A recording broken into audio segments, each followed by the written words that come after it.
Guys, तो हम लोग लगा रहे थे अपना विज़न का टेस्ट नंबर 6। तो अगर आप लोग प्रीलिम्स दे रहे हैं तो ज़्यादा से ज़्यादा टेस्ट लगाइए। ठीक है, आप उसमें से देख सकते हैं कौन सा सही है फ़िलहाल के लिए, और एक्सप्लेनेशन आप यहाँ से देख सकते हो। आप चाहे तो खुद भी देख सकते हैं, क्योंकि अब एग्ज़ाम पास है, तो अब ज़्यादा से ज़्यादा टेस्ट लगाइए। ठीक है, तो हम देखते हैं यहाँ से क्वेश्चन 81, भले ही हम लोग पीछे चल रहे हैं। तो औपनिवेशिक काल के दौरान ब्रिटिश आर्थिक नीतियों ने भारतीय व्यापार की प्रकृति को पूरी तरह से बदल दिया था। इस संदर्भ में 19वीं शताब्दी के अंत तक निम्नलिखित में से कौन सी भारत की प्रमुख निर्यात वस्तुएं थी? एक, कच्चा कपास; दूसरा, जूट; तीसरा, नील; चौथा, रेशम। तो बताना है कौन सी भारत की प्रमुख निर्यात वस्तुएं थी। नीचे दिए गए कूट का प्रयोग कर सही उत्तर चुनना है। ए केवल एक दो, बी केवल एक दो चार, सी केवल तीन चार, डी एक दो तीन चार। तो 81 का हमारा डी सही है। देखिए, ईस्ट इंडिया कंपनी ने ब्रिटिश विनिर्माताओं को बढ़ावा देने के लिए मुक्त व्यापार की एक सोची समझी नीति लागू की, जो पूरी तरह से एक तरफा थी। जो ईस्ट इंडिया कंपनी थी वो देखिए अपने यहाँ के जो विनिर्माता थे उनको बढ़ावा देना चाहती थी, इसलिए उनने ऐसी मुक्त व्यापार की नीति लागू की जो उनके फायदे में थी। जहाँ एक तरफ भारत के दरवाजे विदेशी वस्तुओं के लिए खुले थे, वहीं दूसरी ओर भारतीय वस्तुएं ब्रिटेन में उच्च आयात शुल्क के अधीन थी। मतलब कि भारत में तो विदेशी वस्तुएं आ सकती थी, लेकिन जो भारतीय वस्तुएं थी वो ब्रिटेन में, वहाँ पे भारतीय वस्तुओं पर उच्च आयात शुल्क लगता था। इसके साथ ही भारतीय हस्त निर्मित वस्तुएं ब्रिटिश कारखानों के अत्यंत सस्ते उत्पादों का मुकाबला करने में असमर्थ थी।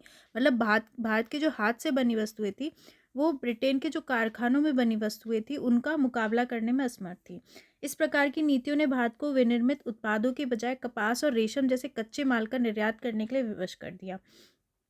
तो तो इस तरह की जो नीतियाँ थी, उनने क्या है, भारत को विनिर्मित उत्पादों के बजाय, मतलब बने हुए उत्पादों के बजाय, जैसे कपास, रेशम, कच्चे माल का निर्यात करने के लिए विवश कर दिया। बस कच्चे माल का निर्यात करता था बने सामान के बजाय। इस प्रकार 19वीं शताब्दी के अंत तक भारतीय निर्यात में मुख्य रूप से कच्चा कपास, जूट, रेशम, तिलहन, गेहूँ, पशु चर्म एवं खाल, नील एवं चाय जैसी वस्तुएं शामिल थी। तो इस तरीके का सामान वो निर्यात करता था।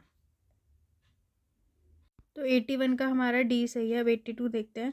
हाल ही में सुर्खियों में रहने वाला मैकोलिन कन्वेंशन संबंधित है। ए, अवैध प्रवास को रोकने के लिए भारत और यूरोपीय संघ के मध्य हुए समझौते से; बी, मैच फिक्सिंग की जांच करने के उद्देश्य से की गई बहुपक्षीय संधि से; सी, समुद्री कचरे पर वैश्विक भागीदारी को क्रियान्वित करने के लिए यूनेप के सम्मेलन से; डी, भारत और संयुक्त राज्य अमेरिका की सेनाओं के बीच पारस्परिक रूप से सहमत नियम और शर्तों से। तो क्या है मैकोलिन सम्मेलन, बताइए। देखिए, इंटरपोल की मैच फिक्सिंग टास्क फोर्स जो है, उसकी 12वीं बैठक में मैकोलन सम्मेलन द्वारा उल्लिखित प्रतियोगिता में हेरफेर और राष्ट्रीय प्लेटफॉर्मों की स्थापना को रोकने के लिए सामंजस्यपूर्ण वैश्विक प्रयासों का आह्वान किया गया। यह इंटरपोल की ओर से नवनिर्मित वित्तीय अपराध और भ्रष्टाचार विरोधी केंद्र के अधीन पहला प्रमुख कार्यक्रम था। भारत की ओर से केंद्रीय जांच ब्यूरो सीबीआई ने इस कार्यक्रम में भाग लिया। The council of European convention on the manipulation of sports competition को मैकुलन कन्वेंशन के नाम से जाना जाता है। ठीक है, तो इसको बोलते हैं मैकुलन कन्वेंशन। यह एक बहुपक्षीय संधि है जिसे 1 सितंबर 2019 को लागू किया गया था। इसका उद्देश्य मैच फिक्सिंग की जांच करना है। इसका मेन उद्देश्य क्या है? मैच फिक्सिंग की जांच करना। तो 82 का हमारा बी सही है। ठीक है, क्या है मैकुलिन कन्वेंशन? मैच फिक्सिंग की जांच करने के उद्देश्य से की गई बहुपक्षीय संधि। ठीक है, अब 83 देखते हैं। शौर्य चक्र पुरस्कार के संदर्भ में निम्नलिखित कथनों पर विचार कीजिए। एक, शौर्य चक्र शांतिकाल का सर्वोच्च वीरता पुरस्कार है। दूसरा, सशस्त्र बलों के कार्मिकों के साथ सिविलियन नागरिक भी शौर्य चक्र पुरस्कार प्राप्त करने हेतु पात्र होते हैं। बताना है कौन सा सही है। ए केवल एक, बी केवल दो, सी एक और दोनों, डी ना तो एक ना तो दो। तो 83 का हमारा बी सही है। देखिए, राष्ट्रपति ने रक्षा अलंकरण समारोह के दौरान सशस्त्र सेनाओं के कार्मिकों को 13 शौर्य चक्र प्रदान किए। तो राष्ट्रपति ने जो रक्षा अलंकरण समारोह था उसके दौरान जो सशस्त्र सेनाओं के कार्मिक थे उनको 13 शौर्य चक्र प्रदान किए, जिसमें से 6 पुरस्कार मरणोपरांत दिए गए हैं। इन पदक की शुरुआत 4 फरवरी 1952 को अशोक चक्र श्रेणी 3 के रूप में की गई और 27 जनवरी 1967 को इसका नाम परिवर्तित कर शौर्य चक्र कर दिया गया था। शौर्य चक्र शौर्य या वीरता के लिए प्रदान किया जाता है। इसमें शत्रु का सामना करना शामिल नहीं है। यह पदक मरणोपरांत भी प्रदान किया जाता है। अशोक चक्र और कीर्ति चक्र के बाद शौर्य चक्र भारत का शांतिकाल का तीसरा सबसे बड़ा वीरता पुरस्कार है। तो अशोक चक्र और कीर्ति चक्र के बाद शौर्य चक्र क्या है? भारत का शांतिकाल का तीसरा सबसे बड़ा वीरता पुरस्कार है। निम्नलिखित श्रेणियों में कार्मिक शौर्य चक्र के पुरस्कार को प्राप्त करने के लिए पात्र होंगे, जैसे सेना, नौसेना, वायुसेना, किसी भी रिजर्व बल, प्रादेशिक सेना, नागरिक सेना, मिलिशिया और किसी भी अन्य कानूनी रूप से गठित सेना के सभी रैंकों के अधिकारी, पुरुष और महिला सैनिक, सशस्त्र बलों की नर्सिंग सेवाओं के सदस्य, जीवन के सभी क्षेत्रों में सभी लिंगों के सिविलियन नागरिक, केंद्रीय अर्धसैन्य बलों, रेलवे सुरक्षा बल सहित पुलिस बलों के कर्मी सब इसमें आते हैं।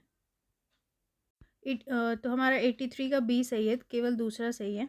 अब 84 देखते हैं। निम्नलिखित में से कौन सा व्यक्तित्व मानव जाति के लिए एक धर्म, एक जाति, एक ईश्वर के नारे से संबद्ध है? ए श्री नारायण गुरु, बी सहोदरन अयप्पन, सी doctor Bhimrao Ambedkar, D EV. Ramaswamy Naikar. बताना है। 84 का हमारा ए सही है। देखिए 1920 के दशक के दौरान दक्षिण भारत में ई.वी. रामास्वामी नायकर के नेतृत्व में गैर ब्राह्मणों ने आत्मसम्मान आंदोलन का आयोजन किया। तो दक्षिण भारत में ई.वी. रामास्वामी नायकर के नेतृत्व में जो गैर ब्राह्मण थे उन्होंने आत्मसम्मान आंदोलन आयोजन किया। मंदिरों में निम्न जातियों के प्रवेश पर लगे प्रतिबंध को हटाने की मांग को लेकर कई आंदोलन भी हुए। मंदिर में जो निम्न जाति के प्रवेश पर जो प्रतिबंध लगे थे उनको हटाने की मांग को लेकर कई आंदोलन हुए।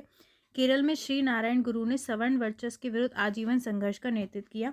श्री नारायण गुरु ने मानव जाति के लिए एक धर्म, एक जाति, एक ईश्वर का नारा दिया, जिसे उनके शिष्य सहोदरन अयप्पन ने मानव जाति के लिए कोई धर्म नहीं, कोई जाति नहीं, कोई ईश्वर नहीं में परिवर्तित कर दिया।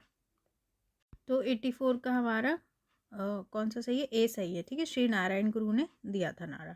85 देखते हैं। वर्ष 1916 के लखनऊ अधिवेशन के संदर्भ में निम्नलिखित कथनों पर विचार कीजिए। एक, लोकमान्य तिलक और मदन मोहन मालवीय ने कांग्रेस लीग समझौते में महत्वपूर्ण भूमिका निभाई। दूसरा, फिरोज शाह मेहता की मृत्यु ने बॉम्बे समूह के विरोध को कमजोर कर दिया, जिसके कारण कांग्रेस में चरमपंथियों का विलय हो गया।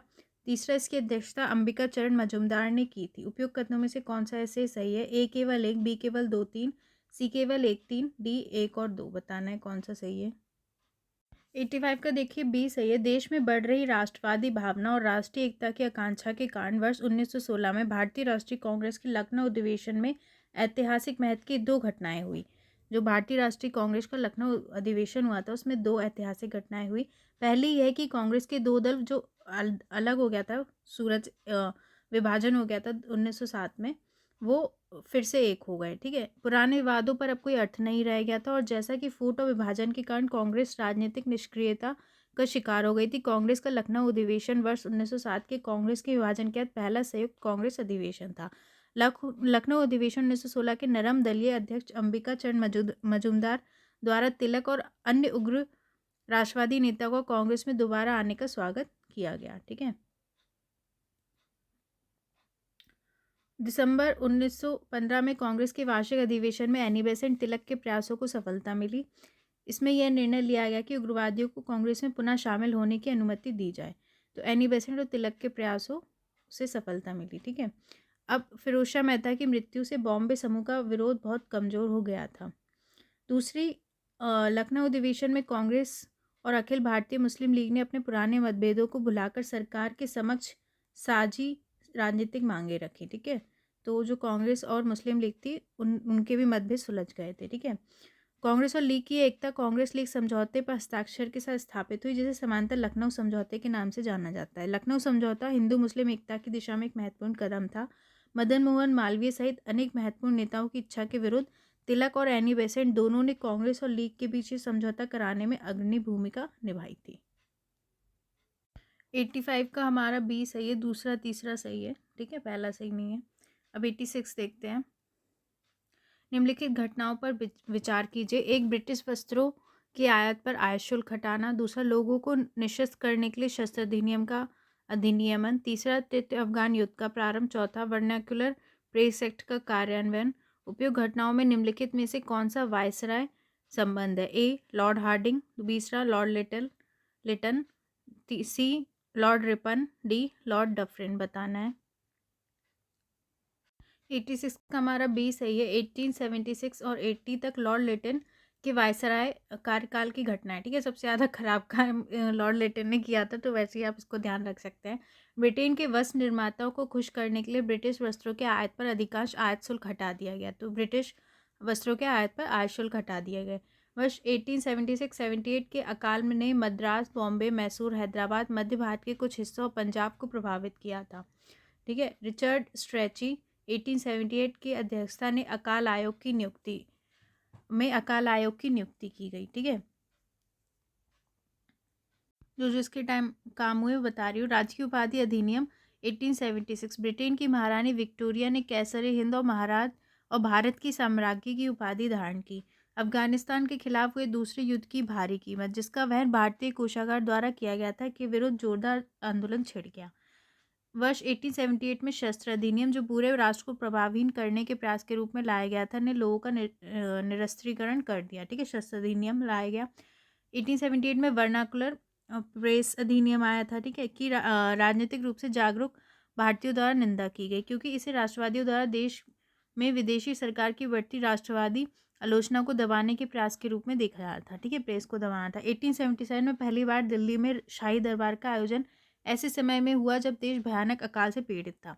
मतलब अकाल चल रहा था लेकिन ये दरबार कर रहे थे। इससे लोगों को ये विश्वास हो गया कि उनके शासन को उनके जीवन की उसके शासकों को उनके जीवन की परवाह नहीं है। दिल्ली दरबार भारत के एक सम्राट या साम्राज्ञी के उत्तराधिकार को चिन्हित करने के लिए अंग्रेजों द्वारा दिल्ली में आयोजित एक भारतीय शाही शैली की जनसभा थी। इसे शाही दरबार के रूप में भी जाना जाता है। यह ब्रिटिश साम्राज्य की पराकाष्ठा के दौरान 3 बार अर्थात वर्ष 1877, 1903, 1911 में आयोजित किया गया था। वर्ष 1878 में सरकार ने भारतीय सिविल सेवा परीक्षा में बैठने की अधिकतम आयु सीमा को 21 वर्ष से घटाकर 19 वर्ष करने के नए नियमों की घोषणा की। तो मैं बता रही हूँ ज़्यादातर खराब काम इसके टाइम में हुआ, तो वैसे ही आप इसे याद रख लीजिए नाम। वायसराय के रूप में लिटन के कार्यकाल ने विदेशी शासन के विरुद्ध असंतोष को तीर करने में मदद की। ठीक है, इसमें भी बता दिया है। 1883 में वायसराय के रूप में लिटन के उत्तराधिकारी लॉर्ड रिपन ने एक ऐसा कानून पारित करने का प्रयास किया जिससे भारतीय जिला मजिस्ट्रेट और सत्र न्यायाधीश यूरोपीय लोगों पर आपराधिक मामलों में मुकदमा चलाने में सक्षम हो सके। तो जब रिपन आए तो उन्होंने एक ऐसा कानून लाया जिसमें क्या है, भारतीय जिला मजिस्ट्रेट और क्या है, सत्र न्यायाधीश यूरोपीय लोगों पर आपराधिक मामले मुकदमा चलाने में सक्षम हो सके। मतलब भारतीय जो थे जज, वो मतलब अब यूरोपीय लोगों पर मुकदमा चला सकते थे। ठीक है, तो मौजूदा कानून के तहत यहाँ तक कि भारतीय सिविल सेवा के भारतीय सदस्य भी यूरोपीय लोगों पर अपने न्यायालय में मुकदमा चलाने के लिए अधिकृत नहीं थे। तो इसका भी बहुत विरोध हुआ। बाद में यूरोपीय लोगों ने इस विधेयक के विरुद्ध एक जोरदार आंदोलन को संगठित किया। इसे इल्बर्ट विल विवाद बोलते हैं। इल्बर्ट विधि सदस्य बनने बाद के रूप में जाना जाने लगा। ठीक है, इल्बर्ट विल के रूप में जाना लगा। इल्बर्ट विल ने भारतीयों, उनकी संस्कृति और चरित्र की निंदा की। उन्होंने घोषणा की भारतीयों में सबसे उच्च शिक्षित व्यक्ति भी किसी यूरोपीय पर मुकदमा चलाने के लिए अयोग्य है। 86 का हमारा बी सही है। ठीक है, अब 87 देखते हैं। गदर आंदोलन के संदर्भ में निम्नलिखित कथनों पर विचार कीजिए। एक, गदर का पहला अंक उर्दू में प्रकाशित हुआ था। दूसरा, द्वितीय विश्व युद्ध के आरंभ ने गदर आंदोलन की गतिविधियों को प्रभावित किया था। तीसरा, कामागाटा मारू घटना की जांच के लिए शोर समिति का गठन किया गया था। इनमें से कौन सा ऐसे सही है? ए केवल 3, बी केवल 2, 3, सी केवल 1, 3, डी 1, 2, 3। 87 का हमारा सी सही है। 1 नवंबर 1913 को गदर का पहला अंक उर्दू में, ठीक है, और 9 दिसंबर को इसका गुरुमुखी संस्करण प्रकाशित हुआ। पहला अंक उर्दू में हुआ था। इस समाचार पत्र के नाम से इसके उद्देश्य के बारे में कोई संदेह नहीं है। गदर का अर्थ विद्रोह होता है। गदर का मतलब होता है विद्रोह। और यदि कोई शंका रह गई तो उसे पत्र के शीर्ष पर अंग्रेजी राज का दुश्मन and enemy of British rule शीर्षक द्वारा दूर कर दिया गया था। प्रत्येक अंक से पहले पृष्ठ पर अंग्रेजी राज का कच्चा चिट्ठा ब्रिटिश शासन का पर्दाफाश शीर्षक वाला एक महत्वपूर्ण लेख होता था। अंततः 1914 में 3 घटनाओं ने गदर आंदोलन की गतिविधियां प्रभावित किया। हरदयाल की गिरफ्तारी हुई और उसका भाग जाना। ठीक है, 3 घटनाएं हुई जिसने इस आंदोलन को प्रभावित किया। कामागाट मारू घटना हुई। प्रथम विश्व युद्ध का आरंभ होना। ठीक है, मार्च 1914 में कामागाट मारू नामक जहाज ने कनाडा के लिए अपनी महत्वपूर्ण यात्रा शुरू की। कनाडा ने भारत से निरंतर यात्रा करने वालों को छोड़कर उन सभी के प्रवेश पर प्रतिबंध लगाने वाले कानून के माध्यम से भारतीय आव्रजन पर बहुत सख्त प्रतिबंध लगाए थे। जब जहाज वैंकूवर पहुंचा तो उसे बंदरगाह में प्रवेश नहीं करने दिया गया। ठीक है, और पुलिस ने उसे घेर लिया। यात्रियों के अधिकारों के लिए संघर्ष करने हेतु हुसैन रहीम, सोहन लाल पाठक, बलवंत सिंह के नेतृत्व में शोर समिति का गठन किया गया। एक शोर समिति बनाई गई हुसैन सिंह, सोहन लाल पाठक और बलवंत सिंह के नेतृत्व में। ठीक है, यात्रियों के अधिकारों के लिए धन जुटाया गया और विरोध सभाओं का आयोजन किया गया। जल्द ही कामागाटा मारू को कनाडा के जलक्षेत्र से बाहर निकाल दिया गया। कलकत्ता के पास भजभज पर उतरने पर प्रताड़ित और नाराज यात्रियों ने अधिकारियों के देशपूर्ण रवैये से उत्तेजित होकर पुलिस का विरोध किया। उनकी पुलिस से झड़प भी हुई जिसमें 18 यात्री मारे गए और 202 को गिरफ्तार कर लिया गया। इनमें से कुछ भागने में सफल रहे। तो 87 का हमारा सी सही है, पहला तीसरा सही है, दूसरा सही नहीं है। अब 88 देखते हैं। वर्ष 1901 में खराब स्वास्थ्य के कारण इंपीरियल लेजिस्लेटिव काउंसिल से फिरोज शाह मेहता के सेवानिवृत्त होने के बाद वे उनके स्थान पर निर्वाचित हुए। उन्होंने अपने बजट भाषणों के लिए बहुत प्रसिद्धि प्राप्त की, जो समाचार पत्रों द्वारा बड़े पैमाने पर रिपोर्ट किए जाते थे और उनके पाठक सुबह के अखबार की व्यग्रता से प्रतीक्षा करते थे। उनके आजीवन राजनीतिक प्रतिद्वंदी बाल गंगाधर तिलक ने उनकी अंत्येष्टि पर कहा, भारत का यह हीरा, महाराष्ट्र का एक यह रत्न, कार्यकर्ताओं का यह राजकुमार अंतिम संस्कार भूमि पर शाश्वत निंद्रा में निमग्न है। इस पर निगाह डालिए और इसका अनुकरण करने का प्रयास कीजिए। उपयुक्त परिच्छेद में निम्नलिखित में से किस व्यक्तित्व का वर्णन किया जा रहा है? ए. डी. ई. वाचा, बी. एम. जी. रानाडे, सी. दादा भाई नौरोजी, डी. गोपाल कृष्ण गोखले। बताना है। 88 का हमारा डी सही है। फिरोज शाह मेहता खराब स्वास्थ्य के कारण 1901 में इंपीरियल लेजिस्लेटिव काउंसिल औपनिवेशिक विधान परिषद से सेवानिवृत्त हुए थे। ठीक है, उनके स्वास्थ्य पर 35 वर्षीय गोपाल कृष्ण गोखले निर्वाचित हुए। तो उनके स्थान पर कौन हुए? गोपाल कृष्ण गोखले निर्वाचित हुए, जो पहले ही पूना सार्वजनिक सभा के सचिव और सुधारक के संपादक के रूप में प्रसिद्ध हो चुके थे। तो वो कौन थे? पूना सार्वजनिक सभा के सचिव थे और सुधारक के संपादक के रूप में प्रसिद्ध थे। 1897 में भारत में खर्च के संबंध में लंदन में रॉयल कमीशन के समक्ष गोखले एक साक्षी के रूप में सूर्यनाथ बनर्जी, डी. ई. वाचा, जी. सुब्रमण्यम अय्यर और दादाभाई नौरोजी जैसे दिग्गजों से भी अधिक उभर कर आए। ठीक है, तो किसमें? भारत में खर्च के संबंध में लंदन में रॉयल कमीशन के समक्ष गोखले फिरोज शाह मेहता के योग उत्तराधिकार से कुछ ज़्यादा ही सिद्ध हुए। गोपाल कृष्ण गोखले एक असाधारण बुद्धिजीवी थे। Justice Ranade, G. V. Joshi द्वारा उन्हें भारतीय अर्थशास्त्र में अच्छी तरह से प्रशिक्षित किया गया था। गोखले की विशेष प्रसिद्धि उनके बजट भाषणों से होती थी, जिसकी विस्तृत रिपोर्ट समाचार पत्रों में छपा करती थी और पाठक सुबह के अखबारों की व्यग्रता से प्रतीक्षा करते थे। उनकी भूमिका विधान परिषद को एक खुले विश्वविद्यालय में बदल देने की थी। ठीक है, ताकि इसके द्वारा जनसाधारण के बीच राजनीतिक शिक्षा फैलाई जा सके। 26 मार्च 1902 को उनके पहले बजट भाषण में उन्हें भारत के सबसे महान संसदीय व्यक्तित्व के रूप में स्थापित किया। ठीक है, गांधी जी ने उन्हें अपना राजनीतिक गुरु घोषित किया और उनके आजीवन राजनीतिक प्रतिद्वंदी बाल गंगाधर तिलक ने उनके अंत्येष्टि पर कहा, भारत का ये हीरा, भारत का ये रत्न, महाराष्ट्र का ये रत्न। देखिए, महाराष्ट्र से आपको थोड़ा सा गेस करना चाहिए था किसकी बात हो रही है। कार्यकर्ता का ये राजकुमार अंतिम संस्कार भूमि पर शाश्वत निद्रा में निमग्न है। इस पर निगाह डालिए और ये अनुकरण करने का प्रयास कीजिए। 88 का हमारा, ठीक है, डी सही है। अब 89 देखते हैं। इंडियन एसोसिएशन ऑफ कलकत्ता के संदर्भ में निम्नलिखित कथनों पर विचार कीजिए। एक, इसने भारतीय सिविल सेवा परीक्षा के लिए उम्मीदवारों की आयु सीमा घटाने का विरोध किया। दूसरा, इसने उच्च प्रशासनिक पदों के भारतीयकरण की मांग की। तीसरा, इसने भारतीय शस्त्र अधिनियम 1878 के पक्ष में एक अभियान चलाया। उपयुक्त कथनों में से कौन सा ऐसे सही है?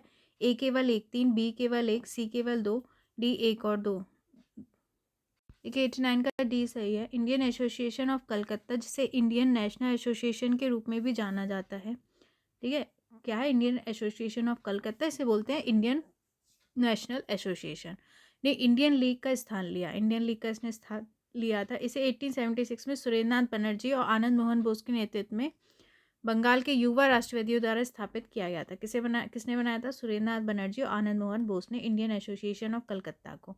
ठीक है, इसने इंडियन लीग का स्थान लिया था, जो कि ब्रिटिश इंडियन एसोसिएशन की रूढ़िवादी और जमींदार समर्थक नीतियों से असंतुष्ट थे।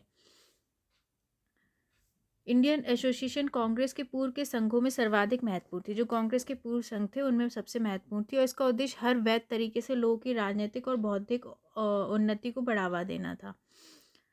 इसे निम्नलिखित उद्देश्यों के लिए स्थापित किया गया था। राजनीतिक मुद्दों पर एक महत्वपूर्ण जनमत बनाना, एक साझा राजनीतिक कार्यक्रम में भारतीय लोगों को एकजुट करना।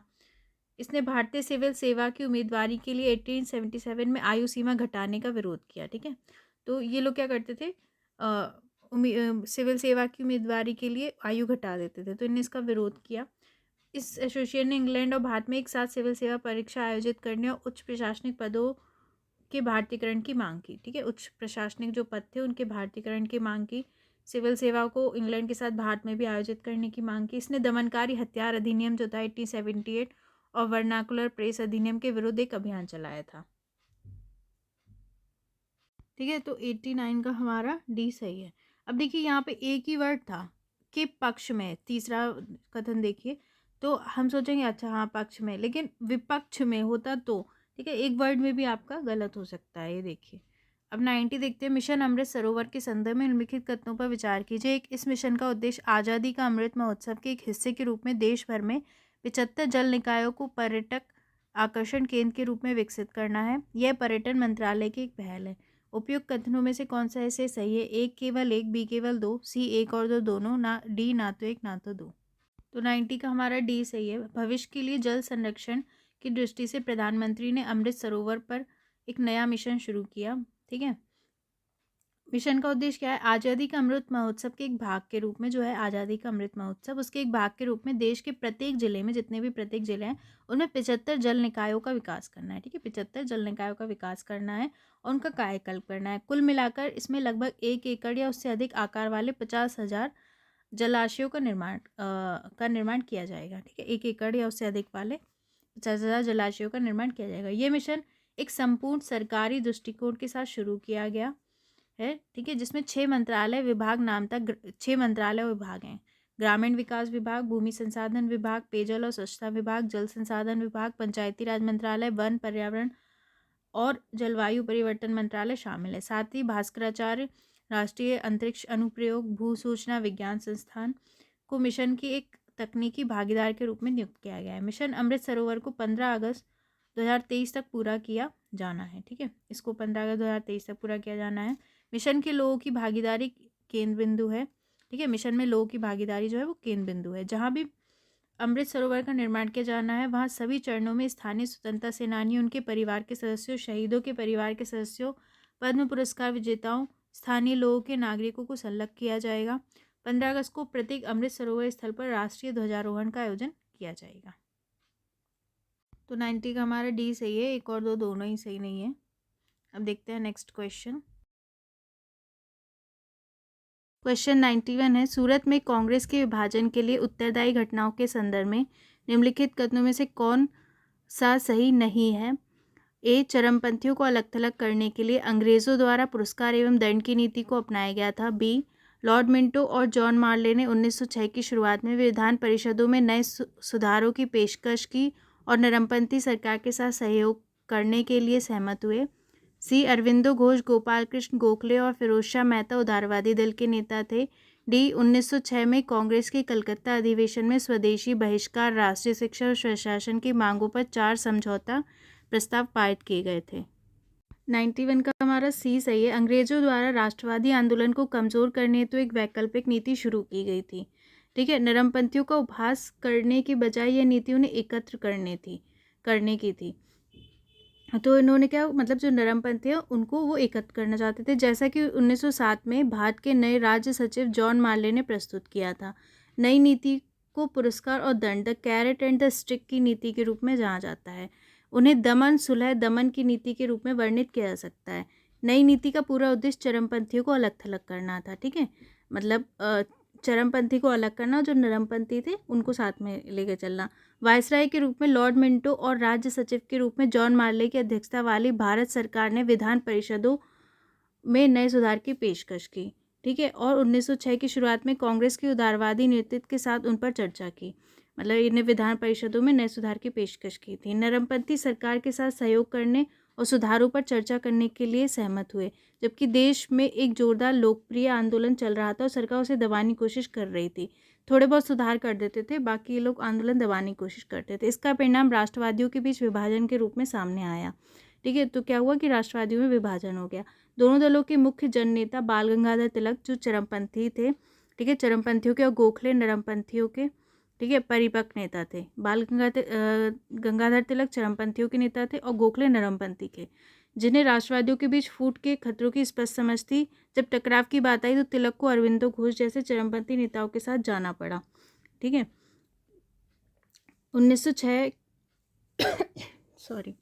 1906 में कांग्रेस के कलकत्ता अधिवेशन में इनके अध्यक्ष पद के प्रश्न का मुद्दा लगभग शीर्ष पर था। तब दादाभाई नौरोजी को चुनकर विभाजन को टाला गया। उन्हें सभी राष्ट्रवादी एक महान देशभक्त के रूप में सम्मान देते थे। इसमें स्वदेशी बहिष्कार, राष्ट्रीय शिक्षा और स्वशासन की मांगों पर 4 समझौता प्रस्ताव पारित किए गए थे। 91 का हमारा सी सही है। ठीक है, अब 92 देखते हैं। अंग्रेज़ों की विस्तारवादी नीति के संदर्भ में निम्नलिखित घटनाओं को सबसे प्रारंभिक घटना से शुरू करते हुए कालानुक्रमित क्रम में व्यवस्थित कीजिए। एक सिंध का विलय, दूसरा पंजाब का विलय, तीसरा झांसी का विलय। नीचे दिए गए कूट का प्रयोग कर सही उत्तर चुनिए। ए 1 2 3, बी 1 3 2, सी 2 3 1, डी 2 1 3। इनका सही क्रम बताना है। 92 का हमारा ए सही है। देखिए, सर चार्ल्स नेपियर के नेतृत्व में लगभग 2800 सैनिक की एक ब्रिटिश सेना और सिंध के अमीर प्रमुखों के 20,000 से अधिक अनुयायियों के बीच मियानी का युद्ध हुआ। ठीक है, चार्ल्स नेपियर के नेतृत्व में, ठीक है, ब्रिटिश सेना और सिंध के जो अमीर थे उनके बीच मियानी का युद्ध हुआ, जिसमें अंग्रेज विजयी रहे। ठीक है, अंग्रेज जीते और सिंध के अधिकांश भाग पर उनका नियंत्रण स्थापित हो गया। ठीक है, प्रथम आंग्ल अफगान युद्ध जो हुआ 1839 से 42 के दौरान अंग्रेजों के प्रति अमीरों के रवैये के विरुद्ध कई शिकायतें प्राप्त हुई थी। अंग्रेजों ने इस मुद्दे के समाधान का उत्तरदायी ब्रिटिश रेजिमेंट को सौंपने के बजाय सितंबर 1842 में चार्ल्स नेपियर को पूर्ण नागरिक और सैन्य अधिकार सौंप दिए। ठीक है, नेपियर ने अमीरों को नई अपमानजनक संधि के लिए बाध्य किया और इमामगढ़ के मरुस्थलीय किले को जब्त कर उसे नष्ट कर दिया। इसके बाद लोकप्रिय विद्रोह खुले युद्ध में बदल गया। मियानी के युद्ध में अंग्रेज की जीत हुई, अमीरों की सेना तितर-बितर हो गई। ठीक है, और 17 फरवरी 1843 में सिंध पर अधिकार कर लिया गया। तो 1843 में सिंध जीता था उन्होंने। सिख हुआ बाद में, देखिए सिख युद्ध हुआ था 1845 से 46 और 1848 से 49। सिख और अंग्रेजों के बीच 2 युद्ध लड़े गए, जिसकी परिणति उत्तर पश्चिम भारत में पंजाब पर अंग्रेजों की विजय और विलय के रूप में हुई।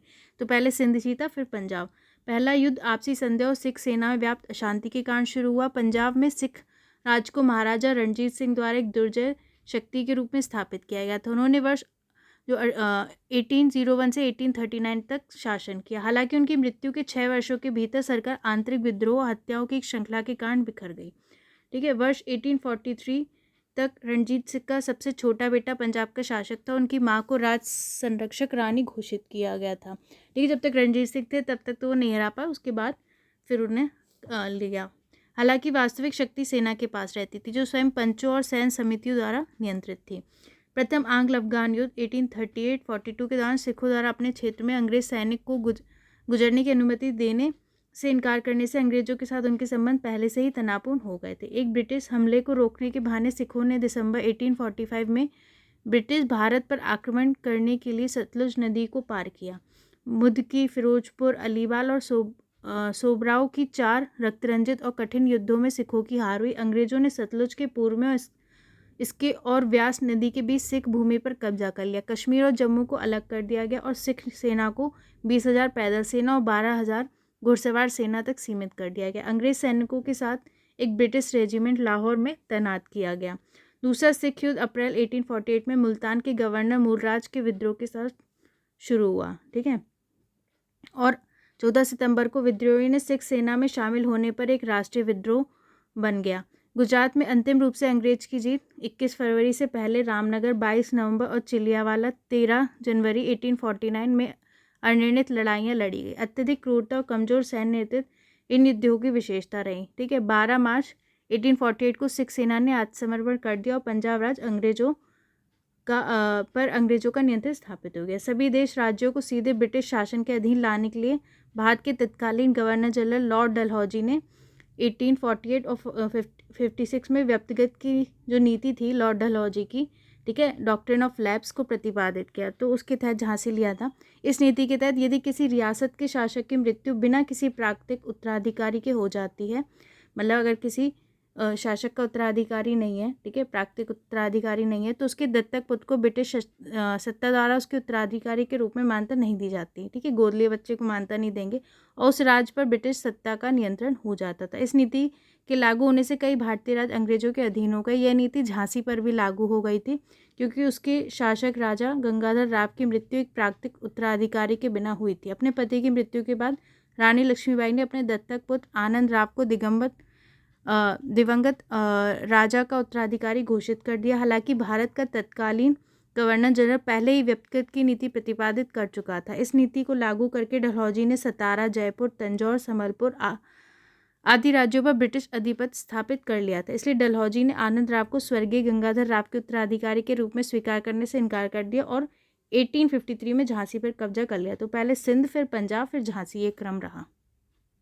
92 का हमारा ए सही है, ठीक है। पहले सिंध आएगा, फिर पंजाब, फिर झांसी।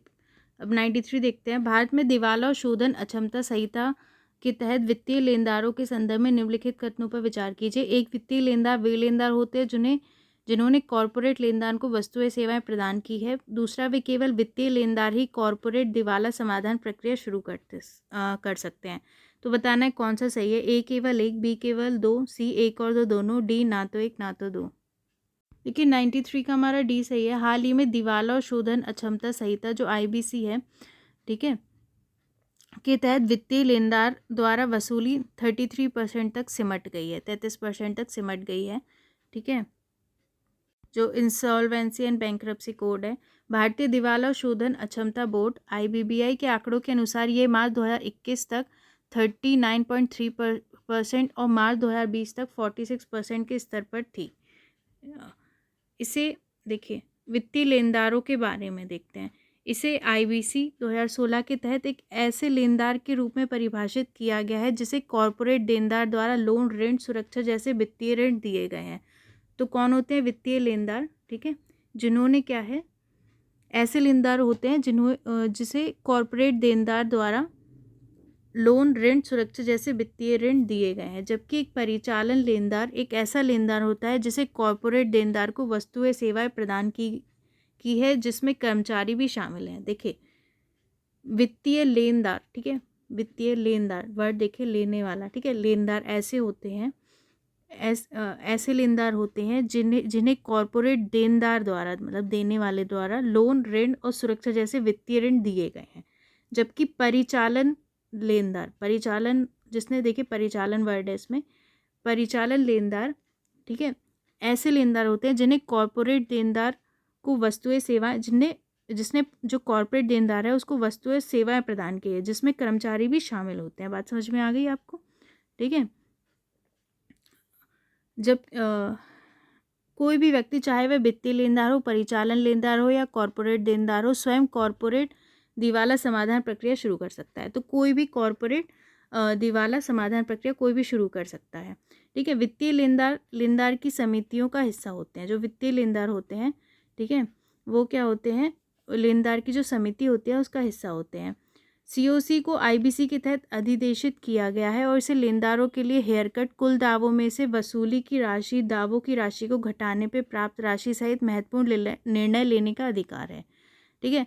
तो जो लेनदारों की समिति होती है उसको IBC के तहत अधिदेशित किया गया है। ये बोला गया है कि इसे लेनदारों के लिए हेयरकट मतलब कुल दावों में से वसूली की जो राशि होती है, दावों की राशि को घटाने के बाद की जो राशि होती है सहित महत्वपूर्ण लेने का अधिकार है, ठीक है। तो लेनदारों के लिए हेयरकट सहित जो भी इम्पोर्टेंट निर्णय लेने का अधिकार है, ये असहमत सदस्यों सहित सभी हितधारकों के लिए बाध्यकारी होते हैं, ठीक है।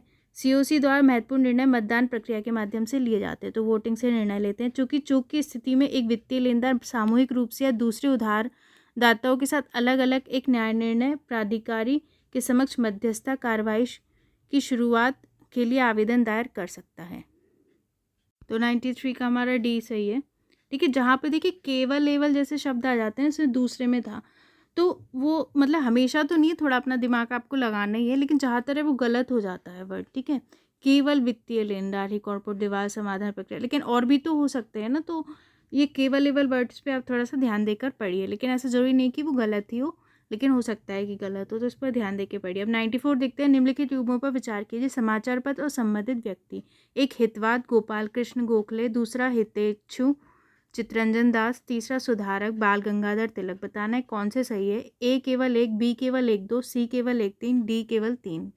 94 का ए सही है। गोपाल कृष्ण गोखले, ठीक है, 1866 से 1915, जो भारतीय राष्ट्रीय कांग्रेस एक उदारवादी नेता थे, ठीक है, एक उदारवादी नेता थे, ने MG रानडे की सहायता से वर्ष 1905 में सर्वेंट ऑफ इंडिया सोसाइटी की स्थापना करी। तो इन्हें सर्वेंट ऑफ इंडिया सोसाइटी की स्थापना करी थी।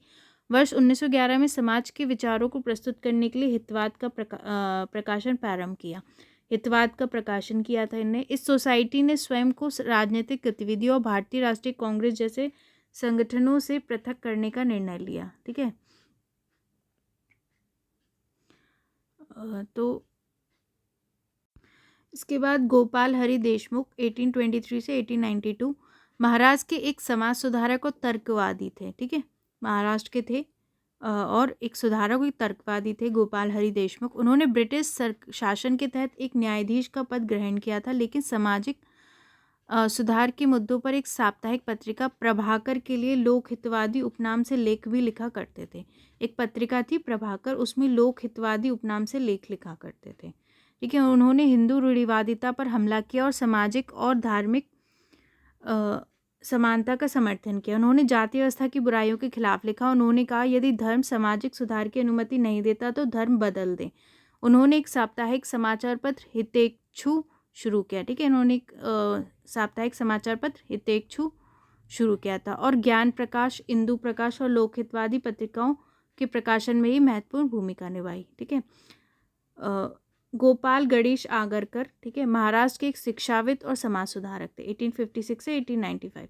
तो गोपाल गणेश आगरकर महाराष्ट्र के एक शिक्षाविद थे और समाज सुधारक थे। ये new English school, Deccan education society और फर्ग्यूसन कॉलेज के सह संस्थापक थे। वे फर्ग्यूसन कॉलेज के प्रिंसिपल भी रहे थे। वे लोकमान्य तिलक द्वारा शुरू की गई पत्रिका केसरी के पहले संपादक थे। बाद में उन्होंने अपनी पत्रिका सुधारक की शुरुआत की। तो इनकी पत्रिका थी सुधारक, जो छुआछूत और जाति व्यवस्था के खिलाफ आवाज़ उठाती थी। तो 94 का हमारा केवल ए सही है, फर्स्ट सही है, हितवाद गोपाल कृष्ण गोखले। ठीक है, अब 95 देखते हैं। भारतीय राष्ट्रीय कांग्रेस अधिवेशन आईएनसी के संदर्भ में निम्नलिखित घटनाओं पर विचार कीजिए। एक, कांग्रेस के पहले अधिवेशन 1885 में सुरेंद्रनाथ बनर्जी और बंगाल के अन्य नेताओं ने अपने दलों का भारतीय राष्ट्रीय कांग्रेस के दल के साथ विलय कर दिया। दूसरा, वर्ष 1886 में कांग्रेस के कलकत्ता अधिवेशन की अध्यक्षता दादा भाई नौरोजी ने की थी। तीसरा, कलकत्ता विश्वविद्यालय की पहली महिला स्नातक कादम्बिनी गांगुली ने वर्ष 1886 में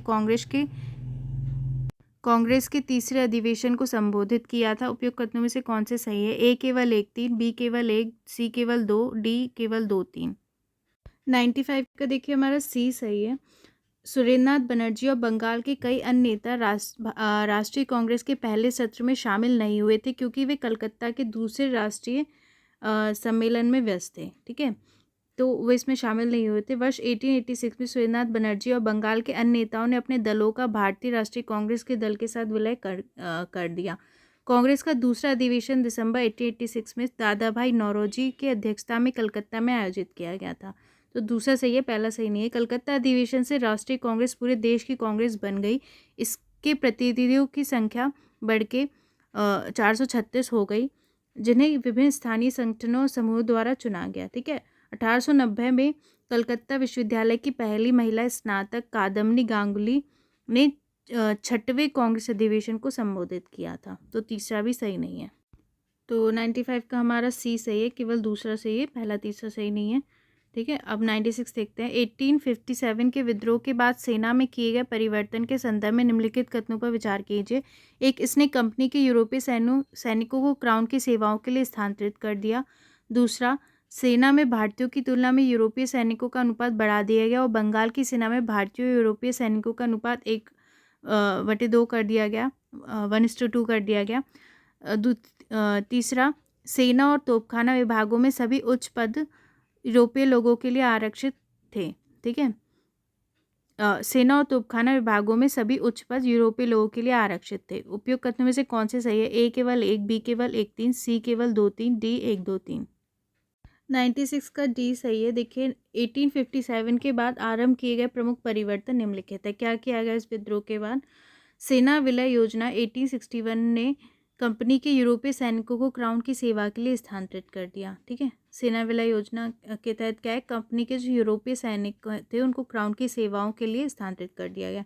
इसके अलावा भारत में यूरोपीय सैनिकों को इंग्लैंड की आवधिक यात्राओं द्वारा निरंतर नवीन स्वरूप प्रदान किया गया। इसे लिंक्ड बटालियन योजना के नाम से भी जाना जाता है। ठीक है, सेना में भारतीयों की तुलना में यूरोपीय सैनिकों का अनुपात बढ़ा दिया गया, मतलब क्योंकि भारतीय सैनिकों ने विद्रोह किया था तो अब यूरोपियन सैनिक ज़्यादा रखे गए। बंगाल की सेना में भारतीय और यूरोपीय सैनिकों का अनुपात 1:2 कर दिया गया। वहीं मद्रास और बॉम्बे की सेनाओं में अनुपात 2:5 कर दिया गया। ठीक है, कुछ पर्वतीय तोपखानों को छोड़कर सभी भारतीय तोपखाने इकाइयों को निष्क्रिय कर दिया गया। सेना और तोपखाना विभागों में सभी उच्च पद यूरोपीय लोगों के लिए आरक्षित कर दिए गए। उच्च पद यूरोपीय लोगों के रखे गए। 20वीं शताब्दी के पहले दशक तक किसी भी भारतीय को किंग कमीशन के योग्य नहीं माना जाता था। एक नए भर्ती हुए अंग्रेज अफसर को वायसराय कमीशन के माध्यम से भर्ती भारतीय अधिकारी से श्रेष्ठ माना जाता था। ब्रिटिश ईस्ट इंडिया कंपनी से ब्रिटिश क्राउन को सत्ता के हस्तांतरण के कारण कंपनी के अंतर्गत कार्यरत यूरोपीय बलों के एक वर्ग ने उस कदम का विरोध किया जिसके तहत 3 प्रेसिडेंसी सेनाओं को अपनी निष्ठा को निष्क्रिय कंपनी से रानी को स्थानांतरित करना आवश्यक था, जैसा कि ब्रिटिश सेना में था। इस आक्रोश के परिणामस्वरूप कुछ अशांति हुई जिसे श्वेत विद्रोह, व्हाइट म्यूटनी कहा गया। 96 का हमारा डी सही है, तीनों ही सही है। 97 देखते हैं। 1942 के भारत छोड़ो आंदोलन के दौरान महिलाओं द्वारा अग्रणी भूमिका निभाई गई थी। इस संदर्भ में निम्नलिखित में से कौन सी महिलाएं भारत छोड़ो आंदोलन से सक्रिय रूप से संबंध थी? एक अरुणा आसफ अली, दूसरा सुचेता कृपलानी, तीसरा उषा मेहता। नीचे दिए गए कोड का प्रयोग कर सही उत्तर चुनिए। ए केवल 1, बी केवल 1 2, सी केवल 2 3, डी 1 2 3। 97 का हमारा डी सही है। भारत छोड़ो आंदोलन ने राष्ट्रीय आंदोलन के पूर्ववर्ती जन संघर्षों की तुलना में लोकप्रिय भागीदारी और राष्ट्रीय ध्येय के साथ सहानुभूति के संदर्भ में अत्यधिक महत्वपूर्ण योगदान दिया। इस संघर्ष में युवा सबसे आगे थे। ठीक है। कॉलेजों और यहाँ तक कि स्कूल के छात्रों ने आंदोलन में सर्वाधिक बढ़ चढ़कर हिस्सा लिया। मतलब छात्रों ने भी इसमें हिस्सा लिया। विशेषतः अगस्त के शुरुआती दिनों में महिलाओं, विशेष रूप से कॉलेज और स्कूल जाने वाली लड़कियों ने बहुत महत्वपूर्ण भूमिका निभाई। अरुणा आसफ अली और सुचेता कृपलानी भूमिगत गतिविधियों की 2 प्रमुख महिला थी। महिलाओं ने भी हिस्सा लिया जिसमें अरुणा आसफ अली थी, सुचेता कृपलानी थी। उषा मेहता कांग्रेस रेडियो संचालित करने वाले छोटे समूह की एक महत्वपूर्ण सदस्य थी। एक उषा मेहता थी, वो कांग्रेस रेडियो संचालित करती थी। ठीक है। श्रमिकों ने भी इसमें महत्वपूर्ण प्रमुख भूमिका निर्वहन किया। श्रमिकों ने भी इसमें मतलब भाग लिया। श्रमिक ने लंबी हड़तालों को सहन किया और सड़कों पर पुलिस दमन का डटकर मुकाबला करके अत्यधिक बलिदान किया। सुचेता कृपलानी का जन्म जून 1908 में अंबाला, पंजाब में हुआ था। कृपलानी ने अपने पेशेवर करियर की शुरुआत बनारस हिंदू विश्वविद्यालय में संवैधानिक इतिहास की अध्यापिका के रूप में की और यहाँ वर्ष 1939 तक कार्य किया। वर्ष 1936 में उन्होंने कांग्रेस पार्टी के सदस्य और एक प्रमुख स्वतंत्रता सेनानी आचार्य कृपलानी से शादी की। वह वर्ष 1938 में कांग्रेस पार्टी की सदस्य बनी और उन्होंने 1.5 वर्ष तक विदेश विभाग और महिला अनुभाग में सचिव के रूप में कार्य किया। कृपलानी ने 1940 के दशक में भारतीय स्वतंत्रता आंदोलन में सक्रिय रूप से भाग लिया। वर्ष 1942 में भारत छोड़ो आंदोलन में उनकी भागीदारी शामिल है, जिसमें वह सरकार द्वारा गिरफ्तारी से बच गई। हालांकि अंततः उन्हें वर्ष 1944 में गिरफ्तार कर लिया गया और 1 वर्ष के लिए हिरासत में डाल दिया गया। अरुणा आसफ अली भारत के स्वतंत्रता संग्राम की एक महान नायिका थी। ठीक है, जिन्हें वर्ष 1942 में भारत छोड़ो आंदोलन के दौरान स्वतंत्रता संघर्ष में योगदान का अवसर प्राप्त हुआ। उन्होंने इस अवसर का उत्कृष्ट कार्य किया। उन्होंने भारत छोड़ो आंदोलन की शुरुआत का संकेत देने के लिए ग्वालियर टैंक मैदान में राष्ट्रीय ध्वज फहराया और हजारों युवाओं के लिए एक दिव्य चरित्र बन गई। ठीक है, तो भारत छोड़ो आंदोलन का संकेत देने के लिए उन्होंने ग्वालियर टैंक मैदान में राष्ट्रीय ध्वज फहराया। युवा उनका अनुकरण करने के लिए उठ खड़े हुए। उनकी पहली बड़ी राजनीतिक कार्रवाई वर्ष 1930 में नमक सत्याग्रह के दौरान हुई। इस अवसर पर उन्होंने जनभाषाओं को संबोधित किया और जुलूसों का नेतृत्व किया। ब्रिटिश सरकार ने उन पर स्वेच्छाचारी होने का आरोप लगाया। उन्हें 1 वर्ष के कारावास की सजा सुनाई। उषा मेहता जो थी वो गुजरात राज्य में सूरत के पास स्थित सरस गांव की निवासी थी। कम आयु से ही उन्होंने ब्रिटिश शासन के खिलाफ संघर्ष में सक्रिय रूप से भाग लिया। वर्ष 1928 में 8 वर्ष की आयु में उन्होंने साइमन कमीशन के खिलाफ अपने पहले विरोध प्रदर्शन में भाग लिया। तो साइमन कमीशन के खिलाफ विरोध प्रदर्शन में भाग लिया था उषा मेहता ने। वर्ष 1942 में अखिल भारतीय कांग्रेस कमेटी के सत्र में डॉक्टर उषा मेहता की महात्मा गांधी, जवाहरलाल नेहरू, मौलाना आजाद और सरदार वल्लभ भाई पटेल द्वारा दिए गए शक्तिशाली भाषणों की जानकारी थी। ठीक है, वर्ष 1942 में अखिल भारतीय कांग्रेस कमेटी के सत्र में डॉक्टर उषा मेहता को महात्मा गांधी, जवाहरलाल नेहरू, मौलाना आजाद और सरदार वल्लभ भाई पटेल द्वारा दिए गए शक्तिशाली भाषणों की जानकारी थी। इसने उषा मेहता को एक गुप्त रेडियो स्टेशन को संगठित करने और विश्व के दूर दराज के कोनों तक समाचार पहुंचाने में मदद करने के लिए प्रेरित किया। उनका दृढ़ विश्वास था कि तथ्यों को पहुंचाने और विश्व के लोगों को अपने देश में होने वाली घटनाओं के बारे में सूचित करने के लिए रेडियो का उपयोग उपकरण के रूप में किया जा सकता है। उनका मानना था कि यह उन्हें उपनिवेशवादियों की कहानी के विरुद्ध कहानी के अपने पक्ष को दुनिया के सामने रखने का अवसर देगा। तो 97 का हमारा डी सही है, तीनों ही सही है। 98 देखते हैं, दादा भाई नौरोजी के संदर्भ में निम्नलिखित कथनों पर विचार कीजिए। एक, उन्होंने वर्ष 1866 में लंदन में ईस्ट इंडिया एसोसिएशन का गठन किया था। दूसरा, वे 3 बार भारतीय राष्ट्रीय कांग्रेस के अध्यक्ष चुने गए। तीसरा, उन्होंने वर्ष 1904 में अंतर्राष्ट्रीय समाजवादी कांग्रेस में भाग लिया और पूर्ण स्वराज की मांग का प्रस्ताव रखा। बताना है कौन सा सही है। ए 2 3, बी केवल 1, सी केवल 1 2, डी 1 2 3। 98 का हमारा सी सही है। देखिए, वर्ष 1866 में दादा भाई नौरोजी ने भारतीय विषयों पर चर्चा करने और भारतीय कल्याण को बढ़ावा देने हेतु ब्रिटिश जनता को प्रभावित करने के उद्देश्य से लंदन में ईस्ट इंडिया एसोसिएशन का गठन किया। तो उन्होंने बनाया था लंदन में ईस्ट इंडिया एसोसिएशन। बाद में उन्होंने प्रमुख भारतीय शहरों में एसोसिएशन की शाखाओं को गठित किया। वर्ष 1825 में जन्मे दादा भाई ने अपना पूरा जीवन राष्ट्रीय आंदोलन को समर्पित कर दिया। इनके कारण उन्हें भारत के ग्रैंड ओल्ड मैन के रूप में जाना जाने लगा। तो उन्हें भारत के ग्रैंड ओल्ड मैन के रूप में जानते हैं। वे भारत के पहले आर्थिक विचारक भी थे। उन्होंने अर्थव्यवस्था पर अपनी पुस्तक poverty and un British rule में दिखाया कि भारत की गरीबी का मूल कारण ब्रिटिशों द्वारा भारत का शोषण और भारत के धन की निकासी थी। तो भारत से जो धन की निकासी हुई थी उसके बारे में उन्होंने सबसे पहले बताया था, मतलब इसके बारे में बताया था। तो इनकी बुक थी poverty and un British rule, ठीक है। तो ये इनकी बुक थी, याद रखिए। दादा भाई को वर्ष 1886, 1893 और 1906 में 3 बार भारतीय राष्ट्रीय कांग्रेस के अध्यक्ष पद पर चुना गया। 3 बार ये अध्यक्ष चुने गए कांग्रेस के। 19वीं शताब्दी के अंत तक भारतीय राष्ट्रवादियों ने अपनी राजनीतिक मांगों को राजनीतिक सत्ता में हिस्सेदारी, ठीक है, भारतीय राष्ट्रवादियों ने अपनी राजनीतिक मांगों को राजनीतिक सत्ता में हिस्सेदारी और धन पर नियंत्रण तक सीमित रखा। लेकिन इनकी मांगें पहले सीमित थी। कैसे? जो इनकी मांगें थी वो राजनीतिक सत्ता में हिस्सेदारी चाहते थे और धन पर नियंत्रण, मतलब ज़्यादा इनकी मांगें नहीं थी। किंतु वर्ष 1905 से अधिकांश प्रमुख राष्ट्रवादी स्वशासन के किसी न किसी स्वरूप की मांग को आगे बढ़ा रहे थे। इसमें भी दादा भाई नौरोजी सबसे अग्रणीय थे। मतलब फिर स्वशासन, मतलब ज़्यादा स्वतंत्रता की मांग अभी नहीं थी, ठीक है, स्वशासन की ही मांग थी। वर्ष 1904 में इंटरनेशनल सोशलिस्ट कांग्रेस में धन निकासी पर बोलते हुए उन्होंने अन्य ब्रिटिश उपनिवेशों की तरह भारत में स्वशासन और उत्तम व्यवहार की मांग को प्रस्तुत किया। एक वर्ष बाद 1905 में भारतीय राष्ट्रीय कांग्रेस के बनारस अधिवेशन में दिए गए एक संदेश में दादा भाई ने स्पष्ट रूप से कहा कि भारत के दुखों और अन्यायों के लिए स्वशासन ही एकमात्र उपाय है। तत्पश्चात कलकत्ता में कांग्रेस के वर्ष 1906 में आयोजित अधिवेशन में अध्यक्ष के रूप में उन्होंने राष्ट्रीय कांग्रेस के लक्ष्य को यूनाइटेड किंगडम या उपनिवेशों की तरह स्वशासन अथवा स्वराज के रूप में निर्धारित किया। 98 का हमारा सी सही है, ठीक है। पहला दूसरा सही है, तीसरा सही नहीं है। अब देखते हैं हम 99। निम्नलिखित में से कौन से व्यक्तित्व 1920 के दशक में बंगाल क्षेत्र में उभरे क्रांतिकारी समूह से संबंध थे? चटगांव लिखा है शायद, ठीक है।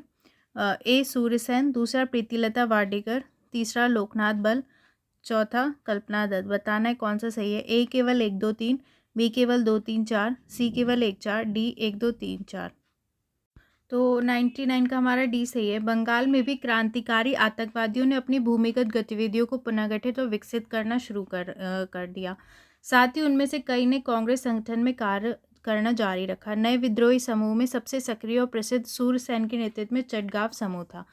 तो सूर्यसेन के नेतृत्व में था चटगांव समूह। सूर्यसेन ने अनंत सिंह, गणेश घोष और लोकनाथ बल सहित क्रांतिकारी युवाओं का एक बड़ा समूह संगठित किया। उन्होंने ये प्रदर्शित करने के लिए भारत में ब्रिटिश साम्राज्य की सशस्त्र शक्ति को चुनौती देना संभव है, एक विद्रोह, चाहे वे कितना ही छोटे स्तर पर ही क्यों ना हो, को संगठित करने का निर्णय लिया। समूह ने क्रांतिकारियों को टेलीफोन एवं टेलीग्राफ लाइनों को नष्ट करने और शेष बंगाल और चटगांव के बीच रेलवे संपर्क को नष्ट करने के लिए हथियारों की आपूर्ति हेतु चटगांव में 2 मुख्य शस्त्रागारों पर नियंत्रण स्थापित करने की योजना बनाई। छापेमारी अप्रैल 1930 में की गई थी और इसमें भारतीय रिपब्लिक सेना के 65 कार्यकर्ता चटगांव शाखा के बैनर के तहत शामिल थे। ये छापेमारी सफल रही। विशेष रूप से सूर्यसेन के नेतृत्व में महिलाओं ने व्यापक पैमाने पर भागीदारी की। इन महिलाओं ने आश्रय प्रदान किया, संदेश वाहक का कार्य किया, साथ ही हथियारों के साथ भी संघर्ष किया। इस चरण के दौरान बंगाल में प्रमुख महिला क्रांतिकारियों में शामिल थी प्रीतिलता वाडेकर, ठीक है, जो एक छापेमारी के दौरान शहीद हो गई, ठीक है। कल्पना दत्त थी, जिन्हें गिरफ्तार किया गया और सूर्यसेन के साथ मुकदमा चलाया गया। उन्हें आजीवन कारावास की सजा दी गई, ठीक है। कोमिला की स्कूली छात्रा शांति घोष और सुनीति चंदेरी, जिन्हें दिसंबर 1931 में जिला मजिस्ट्रेट की गोली मारकर हत्या कर दी, ठीक है, जिन्होंने बीना दास, जिन्होंने दीक्षांत समारोह फरवरी 1932 में अपनी डिग्री प्राप्त करते हुए गवर्नर पर गोली चलाई, ठीक है। पुराने क्रांतिकारियों जैसे भगत सिंह उनके साथियों की तुलना में चटगांव विद्रोहियों ने एक महत्वपूर्ण प्रगति की। किसी एक व्यक्ति की वीरता या किसी एक व्यक्ति की हत्या के बजाय उनकी सामूहिक कार्रवाई औपनिवेशिक शासन के विभिन्न अंगों के विरुद्ध की गई थी। चटगांव IRA कैडर के सत्तार मीर अहमद, फ़कीर अहमद मियाँ और टुनू मियाँ जैसे कई मुस्लिम शामिल थे और उन्हें चटगांव के आसपास के मुस्लिम ग्रामीणों का भारी समर्थन प्राप्त हुआ। तो 99 का हमारा डी सही है, चारों ही सही है। 100 देखते हैं। हाल ही में सुर्खियों में रहने वाला INS उदयगिरी है। एक विमानवाहक, B पनडुब्बी रोधी टॉर्पीडो अनुसंधान वाहक, C steel frigate, D Scorpene श्रेणी की पनडुब्बी।